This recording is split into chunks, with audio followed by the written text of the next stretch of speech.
Question. ഒരു കാലത്ത് പയ്യന്നൂർ കരിവള്ളൂർ ഭാഗത്ത് വളരെ സജീവമായിരുന്ന നാരായണ മാഷയുടെ നേതൃത്വത്തിലുള്ള യൂറിൻ തെറാപ്പി ഇന്ന് ഏതാണ്ട് യുക്തിവാദി സംഘത്തിൻ്റെയും ശാസ്ത്ര സാഹിത്യ പക്ഷത്തിൻ്റെയും ഒക്കെ പ്രചാരണത്തിൻ്റെയും പ്രയത്നത്തിൻ്റെയും ഫലമായി അതെല്ലാം നിലച്ചു പോയതാണ്. പക്ഷേ ഇന്ന് തൃശ്ശൂരിൽ അവരുടെ സംസ്ഥാന സമ്മേളനം നടക്കുന്നുണ്ട്. മൂത്ര ചികിത്സയെക്കുറിച്ച് എന്താണ് നിങ്ങളുടെ അഭിപ്രായം?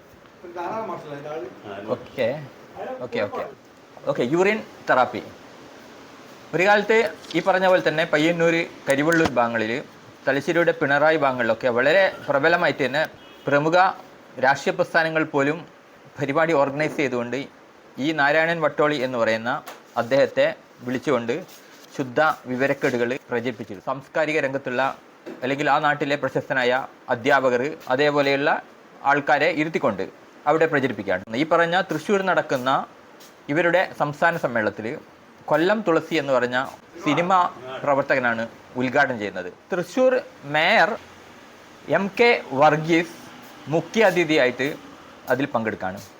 എല്ലാ കപട ചികിത്സകൾക്കും ഇതേപോലെയുള്ള അംഗീകാരമുള്ള അല്ലെങ്കിൽ ഭരണത്തിലിരിക്കുന്ന ആൾക്കാരുകളെ സ്റ്റേജിലേക്ക് ഇരുത്തി കഴിഞ്ഞാൽ അതൊരു സത്യമായ കാര്യമാണെന്ന് ജനങ്ങൾക്ക് തോന്നും. സ്വന്തം വിസർജ്യം തന്നെ കുടിപ്പിച്ചുകൊണ്ട് രോഗത്തിന് ചികിത്സയാവുമെന്ന് പറഞ്ഞുകൊണ്ട് ജനങ്ങളെ പറ്റിക്കുകയാണ് അവിടെ ചെയ്യുന്നത്.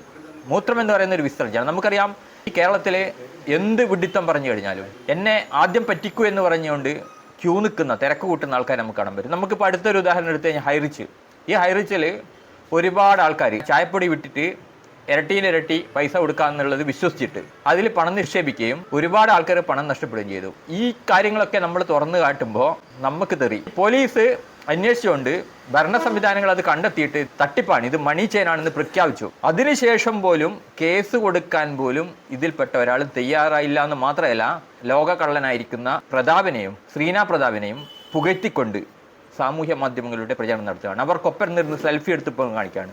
ഇപ്പോഴത് തുറന്നുകൊണ്ടിരിക്കുകയാണ്. ഇപ്പം ഞാൻ പറഞ്ഞു തരുന്നത് ഭൂലോക വിഡ്ഢികൾ ജീവിക്കുന്ന ഒരു സംസ്ഥാനമാണ് കേരളം. അതിൽ നിങ്ങൾ മൂത്ര ചികിത്സയല്ല തീട്ട ചികിത്സ കൊണ്ടുവന്ന് തീട്ടം തിന്നു കഴിഞ്ഞാൽ രോഗം മാറുമെന്ന് പറഞ്ഞു കഴിഞ്ഞാലും തിന്നാൻ ആൾക്കാർ തയ്യാറുണ്ട്. ഏതെങ്കിലും ഒരു ക്ഷേത്രത്തിൽ ഏതെങ്കിലും ഒരു പള്ളിയിലെ ഏതെങ്കിലും ഒരു ക്രിസ്ത്യൻ ചർച്ചിലെ പ്രസാദമാണെന്ന് പറഞ്ഞുകൊണ്ട് അത് ദിവ്യ മാതാവ് തൂറിയതാണെന്ന് പറഞ്ഞു കഴിഞ്ഞാൽ അതും ലക്ഷക്കണക്കിന് രൂപ കൊടുത്ത് വാങ്ങാൻ തയ്യാറുള്ള ഭൗതിക നിലവാരം കുറഞ്ഞ ഒരു സമൂഹത്തിൽ മൂത്ര ചികിത്സയല്ല ഇനി ഏത് മണ്ടത്തരം, ഇനി കപചികിത്സ എന്ന് പറഞ്ഞിട്ട് ഏതെങ്കിലും ഒരു നേതാവ് കപം തുപ്പിയിട്ട് അത് വിഴുങ്ങാനും ഇവിടെ ആൾക്കാർ കാണും.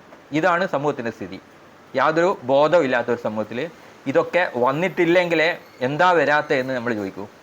ഇതൊക്കെ ഇങ്ങനെ വന്നുകൊണ്ടിരിക്കും. അപ്പോൾ എന്താണ് യഥാർത്ഥത്തിൽ മൂത്രം ചികിത്സ എന്ന് പറയുന്നത്? ഇവിടെ ഒരു പുസ്തകത്തിൻ്റെ അടിസ്ഥാനത്തിൽ JW ആർംസ്ട്രോങ് എന്ന് പറഞ്ഞിട്ടുള്ള ഒരു വ്യക്തിയുടെ, ആ വ്യക്തി എന്ന് പറഞ്ഞാൽ ഇമാജിനറി പേഴ്സൺ മാത്രമാണ്. അദ്ദേഹം എവിടെ ജീവിച്ചു ഒന്നൊന്നും ആർക്കറിയില്ല. ഏതോ ഒരു വ്യക്തി ആ ഒരു പുസ്തകം എഴുതി എന്ന് പറഞ്ഞാൽ ആരൊക്കെ എഴുതി വെച്ച ഒരു പുസ്തകത്തിന് ഇംഗ്ലീഷിലൊരു പുസ്തകമാണ്, വിദേശ രാജ്യങ്ങളിലൊക്കെ പ്രചാരണത്തിലാണ്. അതാണ് ഈ നാരായണൻ വട്ടോളി എന്ന് പറഞ്ഞ ഇദ്ദേഹം തർജ്ജമ ചെയ്തുകൊണ്ട് മാതൃഭൂമി പ്രസിദ്ധീകരിക്കുകയും അത് വൻതോതിൽ ചൂടപ്പം പോലെ വിട്ടഴിക്കുകയും ചെയ്തു. അങ്ങനെയാണ് കേരളത്തിൽ ഇപ്പോൾ ഉണ്ടായിരുന്ന ഈ ഒരു യൂറിൻ തെറാപ്പിയുടെ തരംഗം വന്നത്. അതിനുശേഷം സമാന്തരമായിട്ട് തന്നെ ഈ പുസ്തകത്തിൻ്റെ വിൽപ്പനയായിട്ട് ബന്ധപ്പെട്ടുകൊണ്ടും ഇതിൻ്റെ പ്രചരണത്തിന് വേണ്ടിയിട്ടും ഇവർ ജില്ലാ ബേസിൽ തന്നെ കൂട്ടായ്മകൾ ഉണ്ടാക്കുകയും എല്ലാ സകല മൂത്രം കുടിയന്മാരെയും ഏകോപിപ്പിച്ചുകൊണ്ട് മൂത്രം കുടിയൻ്റെ സംസ്ഥാന പ്രസിഡന്റിനെയും സെക്രട്ടറിനെയും ഒക്കെ ഉണ്ടാക്കി പരമവിഡ്ഢിയായ മൂത്ര ആചാര്യനൊക്കെ വന്നിട്ട് എല്ലാ വിഡിത്തങ്ങളും വിളമ്പിക്കൊടുക്കുമ്പോൾ അതിന് ചെണ്ടയും കുടയും പിടിച്ചു കൊടുക്കുകയാണ് ഇവിടെയുള്ള പല സാംസ്കാരിക മേഖലയിലെ ആൾക്കാരും. ശാസ്ത്രബോധമില്ലാത്ത ഒരു സമൂഹത്തിൻ്റെ ദുരവസ്ഥയാണിത്. ഇത് തെറ്റാണെന്ന് അറിയേണ്ട ഒരു വിജ്ഞാനം വേണ്ടേ? ആ സാധനമില്ല. തല ഒരു അലങ്കാരത്തിനായിട്ട് കഴുത്തുമ്പോഴുണ്ടാവും, പക്ഷേ തലച്ചോറുണ്ടെന്ന് ചോദിച്ചു കഴിഞ്ഞാൽ അതിൻ്റെ ലക്ഷണങ്ങളൊന്നും കാണുകയില്ല.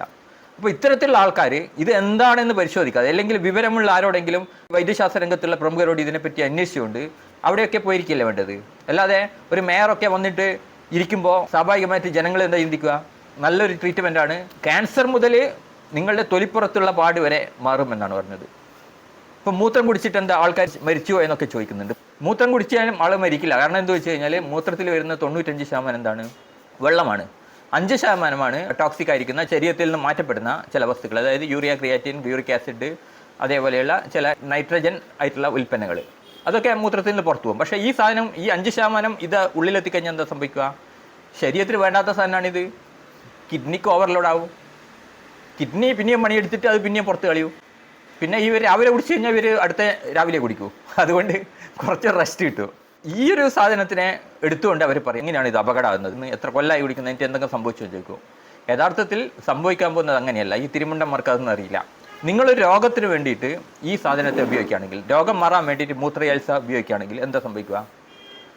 ആ രോഗത്തിന് നിങ്ങൾക്ക് കിട്ടേണ്ട യഥാർത്ഥ ചികിത്സ അവിടെ നിങ്ങൾ തന്നെ നിഷേധിക്കുകയാണ് ചെയ്യുന്നത്. അപ്പോൾ യഥാർത്ഥമായിട്ട് കിട്ടേണ്ട സമയത്ത് കിട്ടാണ്ട് ചികിത്സ കിട്ടാതെ, ഉദാഹരണമായിട്ട് ഒരു ചർമ്മത്തിലൊരു കളർ മാറ്റം അല്ലെങ്കിൽ ഒരു തടിപ്പ് വന്നു, അപ്പോൾ മൂത്രം പുരട്ടാൻ പറഞ്ഞു, മൂത്ര ചികിത്സേൻ്റെ ആൾക്കാർ മൂത്രം പുരട്ടി.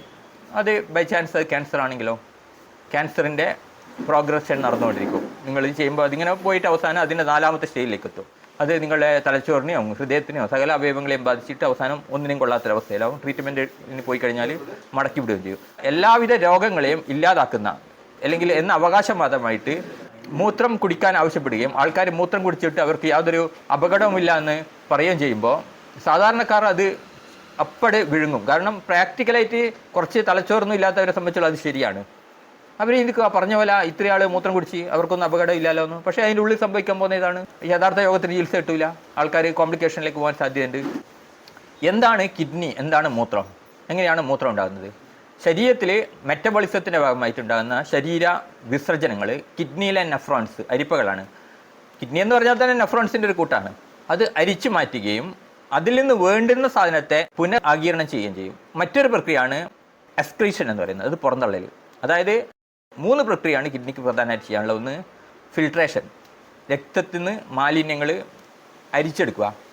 എന്നിട്ട് അതിലെന്തെങ്കിലും വേണ്ടുന്നത് ഉണ്ടെങ്കിൽ അതിനെ ഒബ്സർവ് ചെയ്യുക, അത് പുനരാഗീരണം ചെയ്തുകൊണ്ട് പൂർണ്ണമായിട്ടും വേണ്ടാത്തതിനെ എക്സ്ക്രീഷൻസ് പുറത്ത് തള്ളുകയാണ് ചെയ്യുന്നത്. അപ്പോൾ മൂത്രം എന്ന് പറഞ്ഞാൽ എന്താണ്? ശരീരത്തിന് ആവശ്യമില്ലാത്ത 2 പ്രാവശ്യം ചെക്ക് ചെയ്തിട്ടാണ് വരുന്നത്. അതിനെ ഫിൽട്ടർ ചെയ്തു, അതിനുശേഷം പിന്നെ പുനരാഗീരണം ചെയ്തു വേണ്ടുന്നതിനാ, എന്നിട്ട് തള്ളുന്ന ഒരു സാധനത്തെ എടുത്തുകൊണ്ട് നിങ്ങളത് കുടിച്ചിട്ട് പറയാണ് തൊലിക്ക് വരട്ടിയാൽ മതി, തലക്ക് തേച്ചാൽ മതി, ക്യാൻസർ പോവും, ചൊറി മാറും, അത് ദിവസം കുടിച്ച് കഴിഞ്ഞാൽ ആരോഗ്യം വരും. ഇങ്ങനെയൊക്കെ തട്ടിവിടുകയാണ്. പിന്നെ ഇവർ പറയുന്നത് മൂത്രം പല രോഗങ്ങൾക്കും ചികിത്സയായിട്ട് ഉപയോഗിക്കുന്നുണ്ട് എന്ന്. ഇതൊക്കെ ആയുർവേദമാണ് ഉപയോഗിക്കുന്നത്. ആയുർവേദം എന്ന് പറഞ്ഞാൽ ലക്ഷണമൊത്ത കപടശാസ്ത്രമാണ്. കാരണം യാതൊരു ശാസ്ത്രീയമായിട്ടുള്ള ബേസും ഇല്ലാത്ത ഗോമൂത്രമൊക്കെ ആയുർവേദ ചികിത്സയായിട്ട് ഉപയോഗിക്കുന്നുണ്ട്. ആയുർവേദമൊക്കെ ഉണ്ടായതാണ് BC നൂറ്റാണ്ടുകളിലാണ്. BCയിൽ 5ാം നൂറ്റാണ്ടിലും 8ാം നൂറ്റാണ്ടിലും ഒന്നും തന്നെ വൈദ്യശാസ്ത്രം എന്താണെന്നോ മനുഷ്യ ശരീരത്തിൻ്റെ ഘടന എന്താണെന്ന് അറിയില്ല. ശാസ്ത്രം ഇപ്പോഴാണ് വികസിച്ചു വന്നത്. ആ വികസനത്തിൻ്റെ ഭാഗമായിട്ട് പല അറിവുകളും നമുക്ക് കിട്ടിയിട്ടുണ്ട്. ആ അറിവിന് വിരുദ്ധമായിരിക്കുന്ന, അന്നത്തെ സങ്കല്പാധിഷ്ഠിതമായിരിക്കുന്ന കാര്യങ്ങളാണ് ഈ പറയുന്ന ആയുർവേദത്തിലൊക്കെ ഉള്ളത്. ഗതികെട്ട ഒരു കാലഘട്ടത്തിൽ, ഒന്നും തന്നെ പ്രയോഗിക്കാനില്ലാത്തൊരു കാലഘട്ടത്തിൽ മനുഷ്യമൂത്രം ഉപയോഗിച്ചിട്ടുണ്ടാവാം, പശുത്തീട്ട ഉപയോഗിച്ചിട്ടുണ്ടാവാം. അങ്ങനെ കിട്ടുന്ന സാധനങ്ങളൊക്കെ തന്നെ ഒരു രോഗിയെ എങ്ങനെയൊക്കെ രക്ഷിക്കാം എന്നുള്ള ചിന്തയിൽ പ്രയോഗിച്ചിട്ടുണ്ടാവാം. അതിൽ സ്വാഭാവികമായിട്ട് സെൽഫ് ക്യൂറിംഗ് ആയിരിക്കുന്ന രോഗങ്ങൾ, ഇപ്പോൾ വൈറസ് രോഗങ്ങൾ മിക്കവാറും സെൽഫ് ക്യൂറിംഗ് ആണ്. അതായത് സ്വയം മാറിക്കൊള്ളും. അത് പ്രത്യേക 1 ആഴ്ച കഴിഞ്ഞാൽ 2 ആഴ്ച കഴിഞ്ഞാൽ അത് ഓട്ടോമാറ്റിക്കലി ക്യൂർ ആകും. അങ്ങനെയുള്ള രോഗത്തിന് ഇങ്ങനത്തെ സാധനങ്ങൾ കൊടുത്തിട്ട് രോഗം സ്വാഭാവികമായിട്ട് മാറുന്നതായിരിക്കും. പക്ഷെ അപ്പോൾ ആചാര്യൻ അവിടെ എഴുതി വെച്ച് പിടിത്തം ഇന്ന രോഗത്തിന് ഇതാണ് വരുന്നതെന്ന് എഴുതിയേക്കും. മൂത്രത്തിലൂടെ ചില ഹോർമോണുകൾ വേർതിരിച്ചെടുക്കുന്നുണ്ട്. ഉദാഹരണമായിട്ട് ഫോളിക്കിൾ സ്റ്റിമുലേറ്റിംഗ് ഹോർമോൺ എന്ന് പറയുന്ന, ചില സ്ത്രീകൾക്ക് അണ്ടാശയത്തിൽ അണ്ടം ഉൽപ്പാദിപ്പിക്കാനുള്ള ഒരു ഹോർമോൺ കുറഞ്ഞു പോകും, ഫോളിക്കിൾ സ്റ്റിമുലേറ്റിംഗ് ഹോർമോൺ എന്ന് പറയും.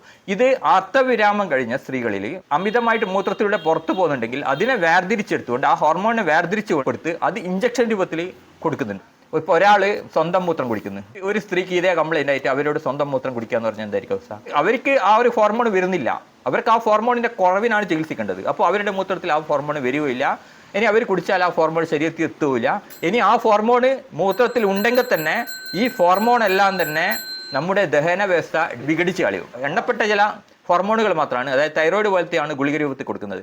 ബാക്കി എല്ലാ ഹോർമോണുകൾ ഇഞ്ചക്ഷനാണ്. അതായത് സാധാരണ ഹോർമോണുകൾ നമ്മൾ ഗ്ലാസ്സിലൊക്കെ കുടിച്ച് കഴിഞ്ഞാൽ നേരിട്ടിട്ട് ദഹനവ്യവസ്ഥയിലേക്ക് കൊടുത്തു കഴിഞ്ഞാൽ അതിനെ എൻസൈമുകൾ പീഡിപ്പിച്ചാൽ അപ്പോൾ അത് എഫക്റ്റ് ചെയ്യില്ല. അപ്പോൾ ഞാൻ പറഞ്ഞു വരുന്നത്, എനിക്ക് ഇനിയും പറയാണ്ട് കുറേ, പക്ഷേ ടൈമിൻ്റെ ഒരു പ്രശ്നമാണ്. അത് വേണമെങ്കിൽ 2ാമത്തെ സെക്ഷനിൽ പറയാം. ഹോർമോൺ മിക്കവാറും ഇഞ്ചക്ഷനാണ്. അത് ഇല്ലാത്തവർക്ക് ഉള്ളവരുടെ നിന്ന് എടുത്തിട്ട് കൊടുക്കുകയാണ് ചെയ്യുക. ഹോർമോൺ നമുക്ക് കുറവുള്ളത് കൊണ്ടല്ലേ ഇഞ്ചക്ഷൻ തരുന്നത്. നമുക്ക് ഹോർമോൺ, ശരീരത്തിൽ പ്രവർത്തനങ്ങൾക്ക് ഹോർമോൺ ആവശ്യമാണ്. ആ ഹോർമോണിൽ എന്തെങ്കിലും കുറവ് വന്നു കഴിഞ്ഞാൽ നമ്മുടെ ശരീര പ്രവർത്തനങ്ങൾ വ്യത്യാസങ്ങൾ ഉണ്ടാവും.